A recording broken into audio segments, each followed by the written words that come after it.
O deputado Paulo Pial, do PMDB de Minas Gerais, relator do Código Florestal, que foi aprovado pela Câmara dos Deputados no mês passado, esclarece dúvidas sobre os pontos polêmicos do novo código. Pial é um dos principais líderes da Frente Parlamentar da Agropecuária, que teve atuação destacada na aprovação da lei tanto no Senado quanto na Câmara.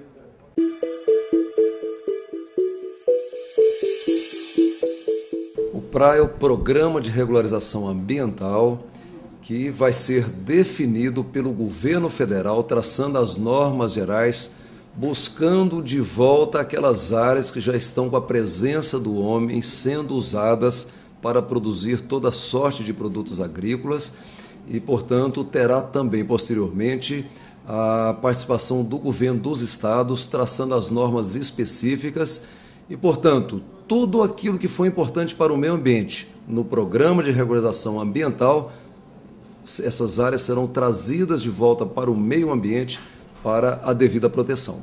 Todos os produtores têm que oferecer um projeto ao governo, a um órgão do Sistema Nacional do Meio Ambiente, definindo claramente onde ele quer produzir e o que ele tem de obrigação de preservar, de área de preservação permanente, de reserva legal. Isso será analisado por um órgão do Sistema Nacional do Meio Ambiente. E o último passo é o termo de compromisso, que o governo convocará cada produtor rural para assinar o termo de compromisso, que é onde os órgãos de fiscalização e a própria sociedade vai poder dizer se o produtor está cumprindo, né, com aquelas determinações, com aquele acordo feito.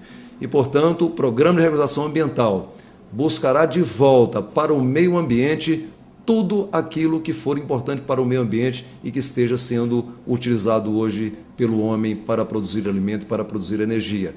E, portanto, há uma responsabilidade total e absoluta, tanto é que, repito, são os órgãos do Sistema Nacional do Meio Ambiente que vão aprovar o projeto encaminhado ao governo pelos produtores rurais brasileiros.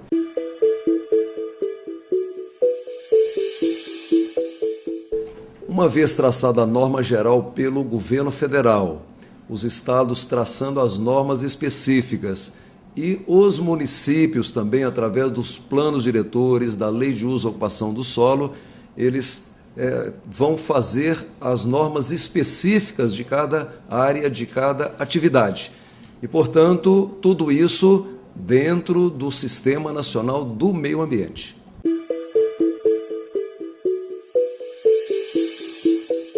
Eu quero fazer um desafio a todos os internautas, a todos que têm interesse no assunto do Código Florestal brasileiro, que aponte qual o item que o Código estimula o desmatamento. Pelo contrário, o Código Florestal estimula a mata ficar em pé. Até mesmo um pequeno produtor que já tem a sua reserva legal constituída, ele não poderá desmatar, né, porque computa a reserva legal com a área de preservação permanente, limita em 20% aqui na região Centro-Sul, mas mesmo assim poderá converter isso em servidão ambiental ou uma cota de reserva ambiental, vender ou arrendar, mas não pode desmatar. E, portanto, o projeto estimula a mata a ficar em pé, ter valor econômico, mas não desmatar.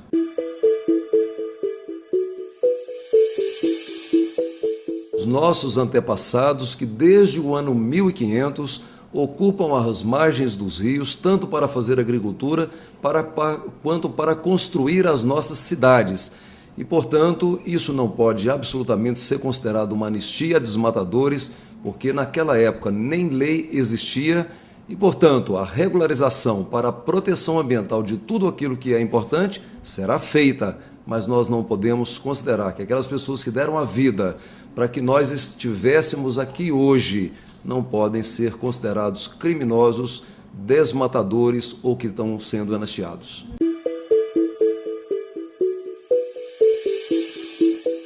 Olha, eu diria que a partir da instituição da Comissão Especial, pelo vice-presidente Michel Temer, nós percorremos o Brasil inteiro, fomos a 20 estados e fizemos perto de uma centena de audiências públicas nos estados, na Câmara dos Deputados, posteriormente no Senado Federal.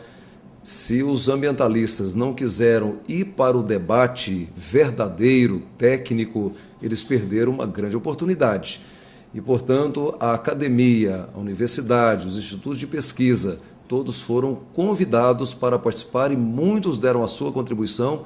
E, portanto, pela primeira vez na história do Brasil, uma lei ambiental é discutida pelo povo brasileiro, é discutido pelo Congresso Nacional e, portanto, os 16 mil itens que foram modificados a partir do Código de 1965, através de medidas provisórias, através de decretos e resoluções, né, isso ficou para trás. O que está doendo em muita gente, muito ambientalista extremado e radical, é porque agora a participação do povo brasileiro e das instituições de pesquisa e das universidades se fez presente.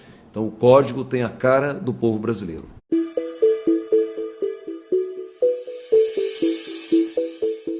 Eu diria que o Senado sabiamente dividiu o Código em duas partes. As disposições permanentes, que diz respeito a 60% do território brasileiro, que ainda está intacto, nativa, vegetação natural.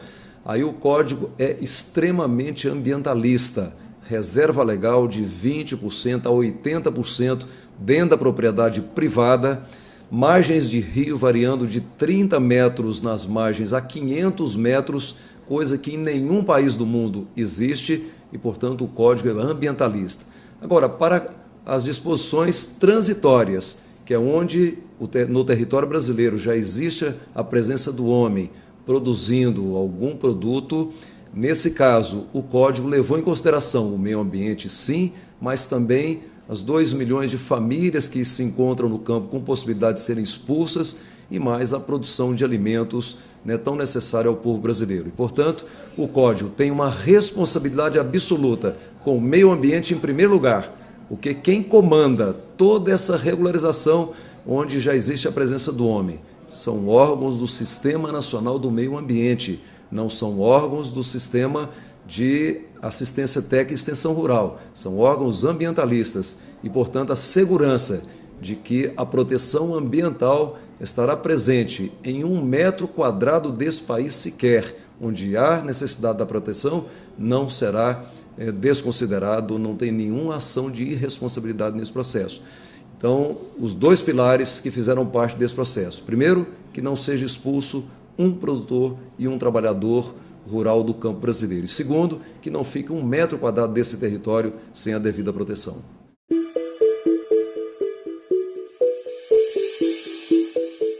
Olha, essa campanha Veta Dilma, Veta Tudo Dilma, ela é absolutamente irresponsável e inconsequente. Essas pessoas não sabem o que estão falando. Se a presidente da República vetar integralmente o Código Florestal, voltará o Código de 1965 e, portanto, trará uma insegurança jurídica generalizada por todo o país e, evidentemente, os produtores não terão condições de continuar produzindo o nosso alimento, a nossa energia, e será, evidentemente, o caos. Pensem, reflitam e vejam o que vocês estão fazendo. Ou estão fazendo isso em nome de outros países, de outras corporações, porque isso não é do interesse do Brasil que a presidenta da República vete integralmente o Código Florestal.